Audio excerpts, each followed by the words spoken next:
The 2024 MLS season is upon us, which means that Upper 90 is back with my prediction videos for the upcoming season, and we find ourselves right now in the Eastern Conference, where we will start at the bottom and last place, 15th, DC United.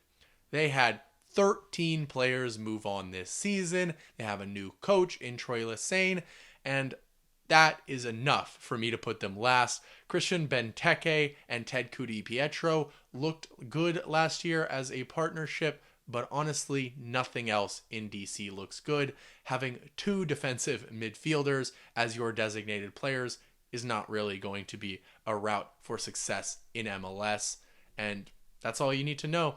On to 14th, Toronto FC, and I'm not going to make the same mistake I did last year by predicting Toronto to do well. Lorenzo Insigne and especially Federico Bernardeschi don't want to be there, no matter how many quotes I see that say otherwise. They didn't make any significant offseason signings, and there's no reason to expect Toronto to be better than they were last season.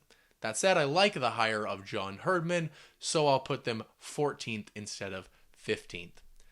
Moving swiftly along, CF Montreal will finish in 13th in the Western Conference, and there are actually some pieces in Montreal that I like. I'm just not quite sure how they all fit together. Ruan and Raheem Edwards as wingbacks makes sense to me. Mahala Opoku seems to be fitting in rather well in Montreal.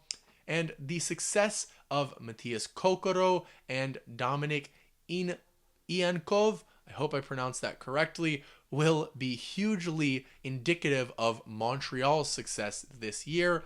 Obviously, their recruiting has been pretty good as of recently, and so there's all the reason to believe that those two signings will hit. Additionally, Laurent Courtois, their new coach, has seen success with the Crew 2 side, and I think it's very possible he will surprise us, not only with his player development, which he did extremely well at Crew 2, but also his tactical acuity. That said, though, on paper, they just don't have the talent that other teams seem to do, and that is why Montreal falls into 13th for me this season. In 12th in the Eastern Conference, I have gone for Charlotte FC. And this team really doesn't look as bad to me as it does to many others. I'm a big fan of Ashley Westwood and likewise Brett De Aguirre. I also seen Dean Smith as the best coaching hire of the offseason in MLS. He will always build you a structurally sound and defensively strong team wherever he goes. Unfortunately, though, the team is in a rebuild after selling their two designated players in Józwiak and Swiderski. That means until they are filled, which will hopefully be in the summer, it is impossible to predict Charlotte in a playoff spot. But once they get those two DPs in, however, I think they could surprise some people. Into the 11th spot in the Eastern Conference, I have gone for Caleb Porter's New England Revolution, and Thomas Chonkalai looks good in his limited minutes thus far, but the Revs will need more help for Carlos Heel in order to become a playoff team. Caleb Porter has given Ejmir Baraktarevic a major role, according to him, in this upcoming season, and if he has a breakout season along with Dylan Barrero coming back firing from that injury, the Revs could exceed expectations. However, Giacomo Vrioni has shown no ability to be a consistent goal scorer in MLS. Henrik Ravas in goal is still an unknown with an unconvincing center back pairing in front of him. And so because of all that, I do see them missing the playoffs here in 2024. Just missing those playoffs in the 10th position in the Eastern Conference, I believe it'll be the Chicago Fire. And Hugo Kuipers is obviously a major addition, with Kellen Acosta bringing stability in that midfield next to Federico Navarro. Brian Gutierrez, I talked to this preseason. He told me that he expects 15 plus goals and assists from himself this season. And while I hope that he can do that, that is a lot to put on a 20-year-old, not from himself, but from the team expectations. and I believe they still need to bring in a DP number 10 in order to fill that chance creation gap, which they can now do after parting ways with the disaster that was Jairo Torres. And they also clearly have a willingness to spend big on that. So maybe they spend big in this summer. I could definitely see a scenario where that leads to success for Chicago by also getting the best out of Guti and Xherdan Shaqiri by moving the spotlight a little bit away from him. I think it's more likely, however, that Chicago signs a DP number 10 either in this summer or in the offseason and replaces Shaqiri next winter when he's out of contract, and then 2025 is much more competitive with Hugo Kuipers fully adjusted, Guti a year further developed, and those two new designated players to aid them. All that said, though, Chris Brady this season will be called upon regularly in net, and with a potential lack of chance creation for Hugo Kuipers, I think the Fire will just miss out on these playoffs. Now, the team sneaking in ahead of them in the 9th position, I have Nashville SC. And it's just because their consistent defensive success, along with the talents of Hani Mukhtar, makes them impossible to leave out of the playoffs. There's nothing inspiring, though, about this Nashville team unless Sam Surridge is able to find that League's Cup form over the long term, which I don't see or expect him to do. The Coyotes' midfield defines mediocre, but luckily they just won't concede enough goals to fall out of the playoffs, in my opinion. I hate to interrupt, but if you're looking for MLS content on YouTube, this is the channel for you, so hit that subscribe button and join the Upper 90 community in 2024. Alright, back to the video. Into the number 8 position in the Eastern Conference, I have gone for New York City FC. And honestly, I see this as their downside. They have a young and very, very talented team.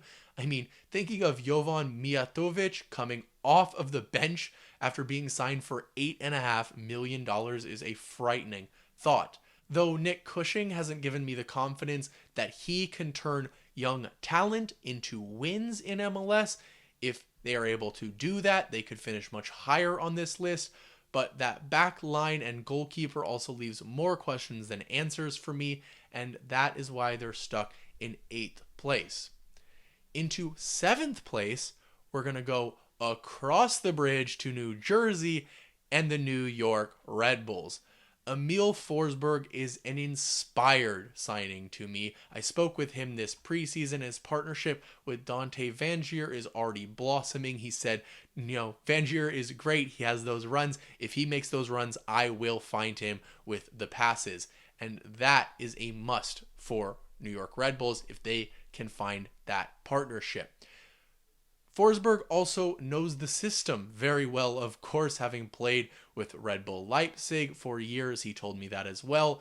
But on the other side, Lewis Morgan is back from injury. He scored 15 goals in 2022, and people seem to be forgetting the impact that he may have because he was out basically all of last season with injury. I think he could even thrive more because Forsberg is going to take all that attention to the left side of the field, leaving Lewis Morgan with more space and freedom to operate. With that sufficient backline, I would call it, and Frankie Amaya and Daniel Edelman in front of them to protect, that makes me confident in a playoff appearance for the New York Red Bulls in 2024 and a 7th place finish. Moving now into the upper echelon of teams because the East is just so stacked. In 6th place, I have the Philadelphia Union. And the Union are so consistent, obviously, but I don't think they have the top-end talent in comparison to these other teams in the East. This is admittedly the floor for the Union because of their defensive strength. They re-signed Kai Wagner and Alejandro Bedoya, which were both huge. I didn't expect either of them to be backed, but Bedoya is 36 years old now, and the Union will always be defensively solid, but Daniel Gazdag, Julian Carranza, and Michael Ure as match winners doesn't sound like a team at the top of the East to me, especially when we look at some of how these other teams have improved.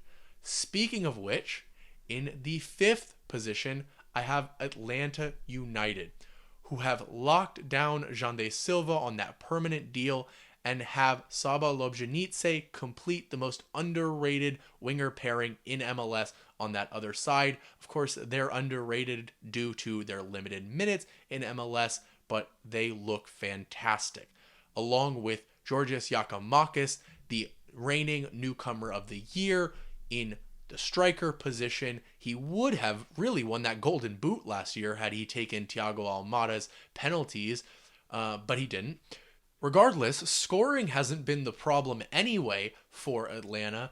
Defensively, they struggled last year, but they signed a new goalkeeper of the future in Josh Cohen, a new center back in Stian Gregerson to partner Luis Abram, and a new defensive midfielder in Bartosz Szlich to partner Tristan Moyumba in that double pivot. So they should be much more structurally sound this season, while scoring still a ton of goals, probably even more than last season. Now, that potential of losing Thiago Almada in the summer is always there, and that would really destroy the team. But at the moment, they look so dangerous and have to be in that 5th position in the Eastern Conference. Moving into those home playoff berths, in 4th position, I have last year's Supporter Shield winners, FC Cincinnati, because they lost 4 starters from that Supporters Shield winning team. Santiago Arias was replaced by Luca Oriano, Junior Moreno was replaced by Pavel Bucha, Yerson Mosquera was replaced by Miles Robinson, and Brandon Vasquez was replaced by Corey Baird. Out of all of those, Bucha is the only one that I would actually consider an upgrade.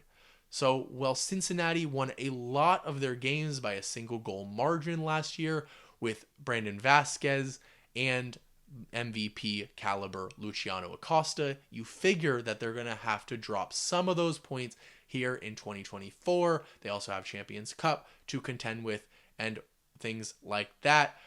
Therefore, I have them falling into 4th, also probably their floor this season.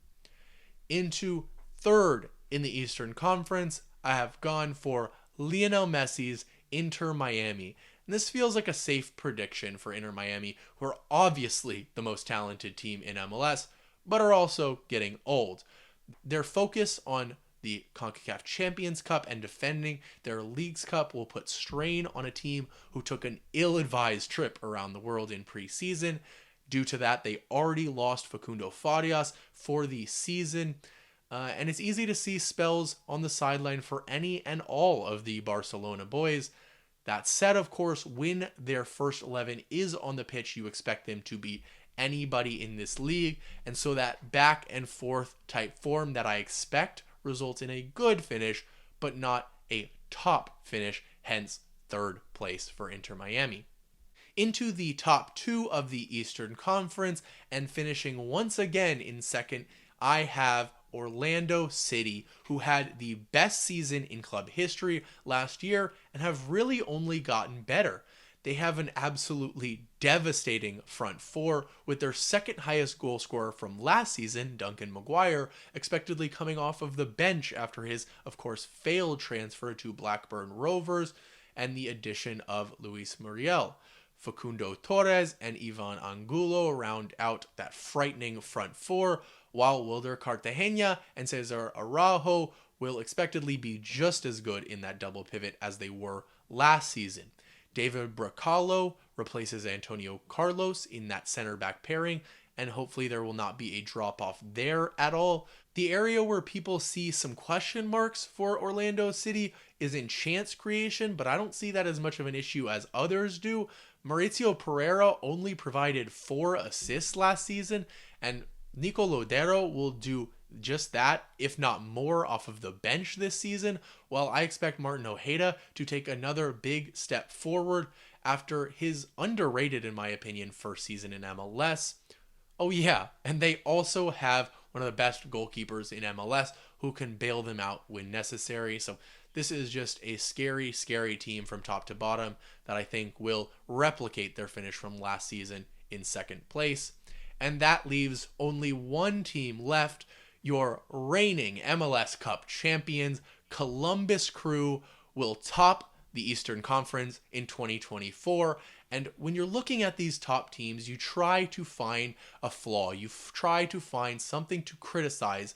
But with the Crew, I just can't do it. The best that I can come up with is that they'll concede a few goals, trying to play out of the back, one time too many, but that is a small price to pay for employing the dominant game model of Wilfred Nancy.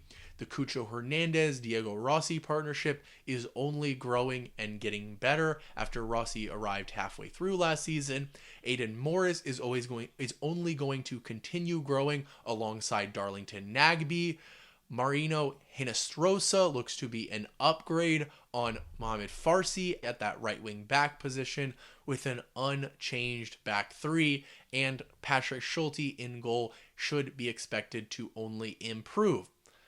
There's just no flaws in this Columbus side, and they'll be hoping to add a 2024 supporter shield to their 2023 MLS Cup. Thank you so much for watching. If you enjoyed the video, hit that like and subscribe. And if you want to check out my Western Conference predictions, they're right here, as well as my awards predictions for 2024 are right here.